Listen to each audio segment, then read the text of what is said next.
মনে রাখবেন, ভাঙ্গা জিনিসগুলাকে আল্লাহ এমন ভাবে সুন্দর করে নতুন করে সাজাবে, আপনাকে এমন সুন্দর জীবন দান করবে, যারা আপনাকে নামাতে চেয়েছিল তারা আপনি পর্যন্ত আর পৌঁছাতে পারবে না। সুবহানাল্লাহ। যারা আপনাকে টেনে ধরে নামাতে চেয়েছে তারা অনেক পিছনে পড়ে থাকবে, আপনি রবের রহমত নিয়ে অনেক দূরে এগিয়ে থাকবেন। মনে রাখবেন, শুধু একটু সয়ে যাবেন, একটু ধৈর্য ধরে থাকবেন, একটু সহ্য করে চুপ করে থাকবেন। যত সইবেন তত পাইবেন, যত সইবেন তত পাইবেন।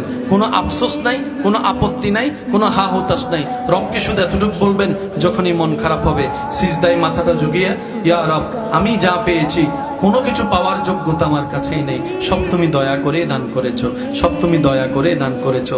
একটা জিনিস পাওয়ার যোগ্যতা আমার নাই, এই চোখ পাওয়ার মতো যোগ্যতা আমার কাছে নেই, এই কান শোনার মতো কান আমার কাছে নেই। আল্লাহ, কোনো কিছুরই পাওয়ার যোগ্যতা নাই, তুমি দয়া করে দেখার জন্য দুইটা চোখ দিয়েছো, তোমার দরবারে শুকরিয়া। সুবহানাল্লাহ।